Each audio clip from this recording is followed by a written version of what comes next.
بلاخر محافظ ختم نبوت اور خادم ناموس رسالت خادم رضوی کو سپرد خاک کر ہی دیا گیا، اور چشم فلک نے یہ نظارہ دیکھا کہ جس گریٹر اقبال پارک المعروف مینار پاکستان گراؤنڈ کو بڑی بڑی سیاسی جماعتیں اپنے جلسوں میں نہیں بھر سکتی تھیں، تو حرمت رسول کے ایک چوکیدار نے اس وقت اسے بھر ڈالا کہ جب وہ دنیا میں موجود بھی نہیں تھا۔ تحریک لبیک پاکستان کے سربراہ علامہ خادم حسین رضوی کے جنازے پر حد نگاہ تک سر ہی سر تھے، اور صحیح معنوں میں مینار پاکستان کی گراؤنڈ میں تل دھرنے کی جگہ نہیں تھی، کیونکہ ملک بھر سے اس عاشق رسول کو خدا حافظ کہنے کے لیے قافلے جوک در جوک یہاں پر پہنچ چکے تھے۔ علامہ کی زندگی میں ان کی آئیڈیالوجی اور ان کے انداز گفتگو سے اختلاف کرنے والے تو بے شمار تھے، مگر جب وہ اس جہان میں نہیں رہے ہیں تو اکثریت نے ان کے لیے مغفرت کی دعا کی ہے، ان کے جنازے میں شرکت بھی کی ہے، اور ہونا بھی ایسا ہی چاہیے، کیونکہ رسول اللہ صلی اللہ علیہ وآلہ وسلم کے ایک فرمان کے مفہوم کے مطابق جب کوئی مومن دنیا سے گزر جائے تو اسے اچھے الفاظ میں یاد کرنا چاہیے،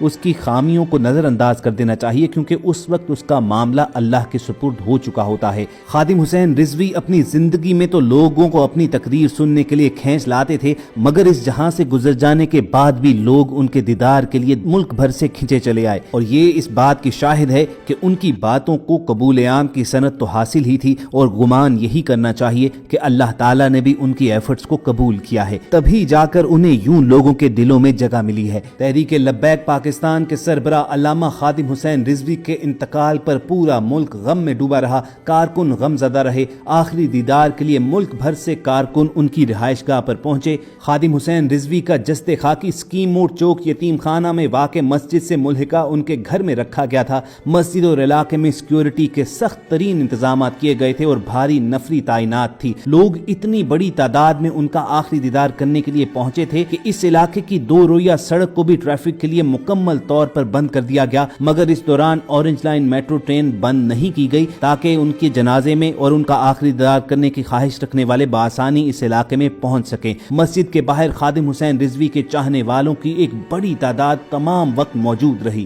کیونکہ ان کی نماز جنازہ میں شرکت کے لیے ملک بھر سے قافلے متوقع تھے۔ چنانچہ خادم حسین رضوی کے بیٹے اور deputy secretary general Tehreek Labbaik حافظ سعد حسین رضوی کی خواہش پر جنازہ ان کی رہائش گاہ سے اٹھا کر مینار پاکستان گراؤنڈ لے جایا گیا۔ مینار پاکستان میں ان کا نماز جنازہ ادا کرنے کے بعد تدفین مسجد رحمت للعالمین سے ملحقہ مدرسہ ابو ذر غفاری میں کرنے کا اعلان کیا گیا۔ مینار پاکستان گراؤنڈ میں خادم حسین رضوی کو الوداع کہنے کے لیے ان کے چاہنے والوں کی ایک بڑی تعداد موجود تھی۔ لوگ ان کے جنازے میں آہو بکا کرتے رہے، سسکیاں لے کر روتے رہے۔ جنازے پر موجود علماء اور شہری یہ اعتراف کرتے رہے کہ علامہ خادم حسین رضوی کی دینی خدمات ناقابل فراموش ہیں، ہم آج ایک بڑے عاشق رسول سے محروم ہو گئے ہیں۔ علامہ رضوی کے انتقال سے ان کے کارکن یتیم ہو چکے ہیں، آج ان کے دل رو رہے ہیں۔ ایسے علماء کا صدیوں تک خلا پر نہیں ہو سکتا۔ عالم اسلام آج ایک ایسی شخصیت سے محروم ہو گیا ہے جس نے ختم نبوت کے ایشو کو ہر دل تک پہنچا دیا تھا۔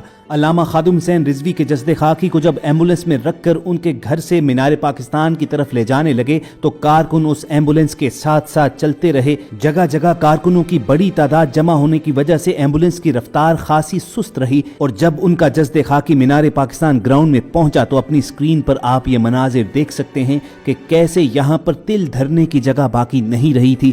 جس جانب نگاہ ڈالی جاتی تھی انسانوں کے سر ہی سر موجود تھے۔ مینار پاکستان گراؤنڈ تو رہا ایک طرف، اس علاقے سے ملحقہ اوور ہیڈ برج پر بھی لوگ قطاریں بنا کر کھڑے تھے اور علامہ خادم حسین رضوی کو الوداع کہنے کے لیے ملک بھر سے آئے ہوئے تھے۔ اس موقع پر سیکیورٹی انتظامات کے لیے لاہور پولیس نے خصوصی پلان تشکیل دیا تھا۔ گریٹر اقبال پارک کے یعنی مینار پاکستان گراؤنڈ کے 5 گیٹس پر بھاری نفری تعینات کی گئی تھی۔ امن و امان کی صورتحال کو قابو رکھنے کے لیے ریزروز پولیس آفیسرز بھی تعینات تھے۔ نماز جنازہ کے موقع پر ایلیٹ فورس کے کمانڈوز کے علاوہ اینٹی رائٹ فورس اور سٹی ٹریفک پولیس کے اہلکار بھی وہاں پر موجود تھے۔ تمام پولیس افسران کو ہفتہ صبح 7 بجے سے ڈیوٹی پر تعینات کر دیا گیا تھا۔ شہر میں ٹریفک اور امن و امان کے انتظامات کو بہتر رکھنے کے لیے ٹریفک پولیس کی جانب سے چوک یتیم خانہ سے لے کر اسکیم موڑ تک ٹریفک کو متبادل راستے فراہم کر دیے گئے تھے۔ فجر کی نماز کے بعد ہی نماز جنازہ کے لیے مینار پاکستان گراؤنڈ میں تیاریاں مکمل کر لی گئی تھیں۔ پارکس اینڈ ہارٹیکلچرل اتھارٹی نے انتظامات کو حتمی شکل دی تھی۔ پی ایچ اے کی جانب سے وضو کے خصوصی انتظامات کیے گئے تھے۔